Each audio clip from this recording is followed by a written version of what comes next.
হরে কৃষ্ণ কৃষ্ণ কৃষ্ণ হরে হরে। তো ভক্তবৃন্দগণ, আজকের ভিডিওটি রয়েছে 11 জুন বৃহস্পতিবার পালিত হয়েছে জ্যৈষ্ঠ মাসের কৃষ্ণপক্ষের 11তম দিনে এই পরমা একাদশী।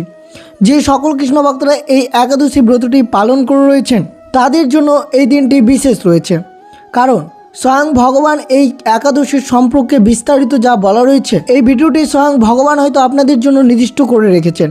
কারণ শাস্ত্রে স্পষ্ট বলা আছে, স্বয়ং যক্ষরাজ কুবেরের একটি মাত্র ব্রত পালন করে ত্রিভুবনের ধনপতি হয়েছিলেন। এমনকি সত্যবাদী রাজা হরিশ্চন্দ্র তার হারানো রাজ্য ফিরে পেয়েছিলেন এই ব্রতের পূর্ণ ফলে। আর সেই মহামূল্যবান ব্রতটি হলো মল মাস বা পুরুষোত্তম মাসের অত্যন্ত পবিত্র এই পরমা একাদশী। তাই সকল বন্ধুরা অবশ্যই শ্রবণ করবেন এই পরমা একাদশীর দিন কোন কোন খাবার একবার হলেও গ্রহণ করবেন। যদি আপনারা এই খাবারগুলো গ্রহণ করতে পারেন তাহলে ব্রতটি আপনার অত্যন্ত পুণ্যময় এবং ব্রতটি সম্পূর্ণভাবে ফলপ্রসূ হবে। অর্থাৎ এই ব্রত পালন করে আপনারা যা যা লাভ করতে পারবেন তা অবশ্যই আপনাদের সাথে শ্রবণ করানো হবে। তার আগে অবশ্যই ছোট্ট করে জানবেন, অবশ্যই এই পরমা একাদশীর সকল ভক্তরা মিলেমিশে এই পরমা একাদশীর ব্রতটি পালন করলে সমস্ত ধরনের মনস্কামনা পূর্ণ হবে। এছাড়াও আপনার অর্থের কোনো কষ্ট থাকবে না, সংসারে সুখ সমৃদ্ধি এবং ধনপতি হয়ে থাকবেন আপনি। তো অবশ্যই ভিডিওটি আপনারা শুরু থেকে শেষ পর্যন্ত ভক্তি সহকারে শ্রবণ করবেন। আর চ্যানেলে নতুন হয়ে থাকলে দয়া করে চ্যানেলটিকে সাবস্ক্রাইব করবেন, লাইক করবেন, কমেন্টে ভক্তি ভালোবাসা শ্রদ্ধা দিয়ে জয় শ্রীকৃষ্ণের জয় লিখে দিতে ভুলবেন না এই শুভ দিনটিতে। অবশ্যই ভিডিওটি আপনারা শুরু থেকে শেষ পর্যন্ত ভক্তি সহকারে শ্রবণ করুন। 2026 সালের 11 জুন বৃহস্পতিবার পালিত হয়েছে এই পরমা একাদশী। সনাতন ধর্মে পরমা একাদশীর স্থান অত্যন্ত উচ্চে। হিন্দু পঞ্জিকা অনুসারে প্রতি 3 বছর অন্তর যে মল মাস বা অধিক মাস, যাকে পুরুষোত্তম মাস বলা হয়, সেই মাসের কৃষ্ণপক্ষের একাদশীকে পরমা একাদশী বলা হয়। এই একাদশী অত্যন্ত দুর্লভ, কারণ এটি প্রতি বছর আসে না। শাস্ত্র মতে এই একাদশীর তাৎপর্য, অর্থাৎ এই একাদশী ব্রত পালন করলে আপনাদের জীবনে যা যা উন্নতি বা যা যা লাভ হয়। প্রথমত, চরম দারিদ্র এবং দুঃখমোচন। পরমা শব্দের অর্থ হলো শ্রেষ্ঠ এবং পরম। এই একাদশীর সবচেয়ে বড় গুণ হলো এটি মানুষের জীবনে চরম দারিদ্র, কষ্ট ও অভাব দূর করে। স্কন্দ পুরাণ অনুসারে নিষ্ঠার সঙ্গে এই ব্রত পালন করলে ভগবান শ্রী হরি প্রসন্ন হন এবং ভক্তকে অফুরন্ত ধন সম্পদ ও জাগতিক সুখ দান করে। দুর্লভ পুণ্য লাভ। শাস্ত্রে বলা হয়েছে যে তীর্থক্ষেত্রে স্নান, গোদান, বিদ্যাদান এবং কঠিন তপস্যা করলে যে পুণ্য অর্জিত হয়, কেবল আপনারা যদি এই পরমা একাদশী ব্রত পালন করতে পারেন তার চেয়ে বহুগুণ বেশি পুণ্য লাভ করতে পারবেন। এমনকি রাজস্ব বা অশ্বমেধ যজ্ঞ করার সমান ফল এই একটি মাত্র ব্রত পালনের মাধ্যমে পাওয়া সম্ভব। তৃতীয়ত, মানুষ তার জীবনে জ্ঞাত বা অজ্ঞাত সারে অনেক ভুল বা পাপ করে থাকে। এই ব্রতের প্রভাবে পূর্বজন্মের এবং বর্তমান জন্মের সমস্ত গুরুতর পাপ কর্মর ফল খণ্ডিত হয়। এটি আত্মাকে পরম শুদ্ধতা প্রদান করে থাকে। যে সকল ভক্তরা 11 জুন বৃহস্পতিবার এই পরমা একাদশী ব্রতটি পালন করতে পারবেন তারা বিভিন্ন ধরনের সুখ ঐশ্বর্য ভোগ করতে পারবেন। মৃত্যুর শেষে ভগবান বিষ্ণুর পরম ধাম অর্থাৎ বৈকুণ্ঠ লাভ হবে।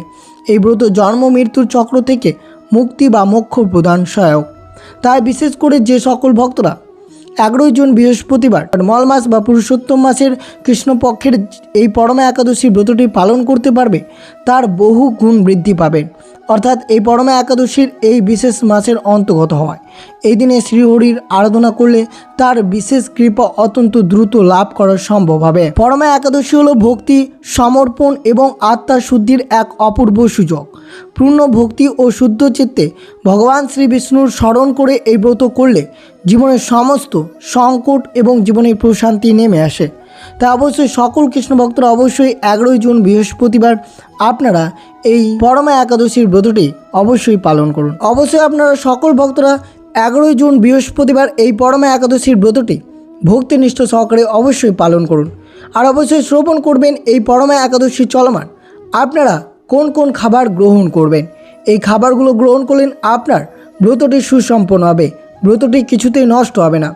তাই বিশেষ ভক্তি সহকারে শ্রবণ করুন এই পরমা একাদশীর দিন কিভাবে ব্রত পালন করবেন, তার সাথে এই একাদশীর দিন আপনারা কোন কোন খাবার গ্রহণ করবেন। প্রথমত অবশ্যই আপনাদেরকে 10 জুন বুধবার এই দশমীর দিন অবশ্যই আপনাদেরকে আমিষ, রসুন, পেঁয়াজ, মসুর ডাল ইত্যাদি বর্জন করে সম্পূর্ণ সাত্ত্বিক আহার গ্রহণ করতে হবে। খুব রাতে খাওয়া উচিত নয়। সূর্যাস্তের আগে বা সন্ধ্যার মধ্যে রাতের খাবার রুটি বা হালকা কিছু খাবার খেয়ে নিলেই ভালো, যাতে একাদশীর দিন পেট পরিষ্কার থাকে। এই দিন থেকে ব্রহ্মচর্য পালন করবেন এবং মনকে শান্তি রাখার চেষ্টা করবেন। একাদশীর দিন অর্থাৎ 11ই জুন বৃহস্পতিবার এই পরমা একাদশীর দিন উপবাসের দিনটি। ভোরে উঠে স্নান করবেন। বিশেষ করে যদি পারেন ব্রহ্মা মুহূর্তে ঘুম থেকে উঠে শুদ্ধ বস্ত্র বা পরিষ্কার বস্ত্র পরিধান করবেন। স্নানের পর সূর্যদেবকে প্রণাম জানিয়ে ভগবান শ্রী বিষ্ণুর সামনে হাত জড়ো করে ব্রতের সংকল্প নেবেন। মনে মনে ভগবানকে বলতে হয় যে আমি সারাদিন নিষ্ঠার সাথে এই পরমা একাদশী উপবাস থেকে আপনার আরাধনা করব, আমাকে শক্তি দেবেন। এরপর বাড়িতে ভগবান বিষ্ণু এবং শ্রীকৃষ্ণের মূর্তি বা ছবি থাকলে সেখানে অবশ্যই হলুদ ফুল, চন্দন, ধূপ, প্রদীপ এবং নৈবেদ্য অর্পণ করবেন। শ্রী বিষ্ণুর পুজোয় তুলসী পাতা দেওয়া বাধ্যতামূলক, কারণ তুলসী ছাড়া তিনি নৈবেদ্য গ্রহণ করেন না। আর যারা অবশ্যই মনে রাখবেন যে এই দিনে যারা নির্জলা ব্রতটি পালন করবেন তারা জল এবং ফলমূল ছাড়াই এই ব্রতটি পালন করতে হবে। আর যারা নির্জলা ব্রত পালন করবেন না তারা কি খেয়ে ব্রত পালন করবেন? অন্ন এবং শস্যদানা কিন্তু সম্পূর্ণ এই দিনে নিষেধ রয়েছে। যদি আপনারা একাদশী চলমান অন্ন বা শস্যদানা গ্রহণ করেন তাহলে একাদশীর কোনো পূর্ণ ফলাফল পাওয়া যাবে না। তাই বিশেষ করে আপনাদের মনে রাখতে হবে যে এই পরমা একাদশী চলমান আপনারা কোন কোন খাবার গ্রহণ করতে পারবেন। কিন্তু আপনাদেরকে মনে রাখতে হবে এই দিন যতটা পারবেন ওম নমো ভগবতে বাসুদেবায় নমঃ এই মহামন্ত্রটি আপনারা জপ করবেন।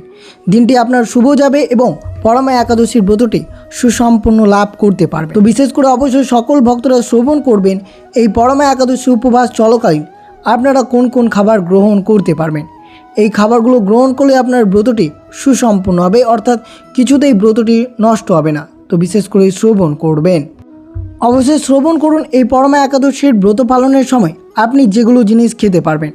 10টি ফলমূলের নাম বলছি, সেগুলো আপনারা গ্রহণ করতে পারেন উপবাস থাকাকালীন। প্রথমে যেটি ফলমূল রয়েছে কলা, আপেল, পেঁপে, তরমুজ বা শশার মতো যে কোনো তাজা ফল। প্রথমে আপনারা অবশ্যই মনে রাখবেন ভগবানকে নৈবেদ্য নিবেদন করে তারপর আপনারা প্রসাদ হিসেবে সেই ফলমূল বা সেই খাবারগুলো গ্রহণ করতে পারেন। এতে আপনার ব্রতটি সুসম্পন্ন হবে। দ্বিতীয়, দুধ অর্থাৎ খাঁটি গরুর দুধ একাদশীর দিন অত্যন্ত উপকারী।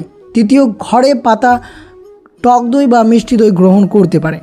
মনে রাখবেন বাড়িতে তৈরি করা ছানা বা কোনো ভেজাল ছাড়া পনির গ্রহণ করতে পারেন। পঞ্চম, সাবুর খিচুড়ি, সাবুর বড়া বা সাবুর পায়েস গ্রহণ করতে পারেন। 6 নম্বর রয়েছে সেদ্ধ আলু বা ঘিয়ে ভাজা আলু, অবশ্যই সৌন্দর্য লবণ দিয়ে আপনারা গ্রহণ করতে পারেন। মিষ্টি আলু বা রাঙা আলু সেদ্ধ করে খেতে পারেন। সামান্য ঘিয়ে ভেজে নেওয়ার মাখনা দারুণ পুষ্টিকর। কাজু, কিশমিশ, কাঠবাদাম বা পেস্তা গ্রহণ করতে পারেন। আপনি এই খাবারগুলো খুব সহজে একাদশীর দিন বা উপবাস বা আহার সম্পূর্ণ করতে পারেন। প্রথমে অবশ্যই ভগবানকে নৈবেদ্য হিসেবে দেওয়ার পর তারপর আপনারা প্রসাদ রূপে ঠিক 12টার পর গ্রহণ করবেন। এতে আপনার ব্রতটি সুসম্পন্ন থাকবে, অর্থাৎ ব্রতটি কিছুতেই নষ্ট হবে না। তো অবশ্যই আপনারা শ্রবণ করলেন এই পরমা একাদশীর দিন কোন কোন খাবার গ্রহণ করতে পারবেন। আর অবশ্যই বিশেষ করে শ্রবণ করবেন এই পরমা একাদশীর দিন কোন কোন কাজগুলো আপনাদেরকে এড়িয়ে চলতে হবে। যদি আপনারা এই কাজ একাদশী চলমান করেন তাহলে ব্রতটি কিছুতেই পূর্ণ লাভ হবে না। তাই বিশেষ করে শ্রবণ করুন। একাদশীর দিন কোনো ধরনের শস্য দানা যেমন চাল, ডাল, গম, যব, ভুট্টা, সরিষা একবারেই খাওয়া উচিত নয়। এর পাশাপাশি মাছ, মাংস, ডিম, পেঁয়াজ, রসুন, মসুর ডাল এবং যে কোনো ধরনের আমিষ খাবার বা বাইরের প্যাকেট জাতীয় খাবার সম্পূর্ণরূপে নিষিদ্ধ রয়েছে। দ্বিতীয়টি রয়েছে তুলসী পাতা না ছেঁড়া। ভগবান বিষ্ণুর পুজোয় তুলসী পাতা অপরিহার্য হলেও একাদশী তিথিতে গাছ থেকে তুলসী পাতা ছেঁড়া শাস্ত্রমতে কঠোরভাবে নিষিদ্ধ। পুজোর জন্য প্রয়োজনীয় তুলসী পাতা আগের দিন অর্থাৎ দশমীর দিন তুলে রাখা উচিত। তৃতীয়ত, সাধারণ লবণ বা সরষের তেল ব্যবহার না করা। একাদশীর রান্নায় সাধারণ লবণ ব্যবহার করা উচিত নয়। এর বদলে সৈন্দব্য লবণ ব্যবহার করতে হবে। এছাড়াও রান্নায় সরষের তেল বা রিফাইন তেল ব্যবহার করবেন না, বদলে খাঁটি ঘি বা চীনাবাদাম তেল ব্যবহার করা উচিত। শাস্ত্রমতে একাদশীর দিনে ঘুমানো অনুচিত। বিশেষ করে দিনের বেলায় ঘুমালে ব্রতের সম্পূর্ণ ফল নষ্ট হয়ে যায়।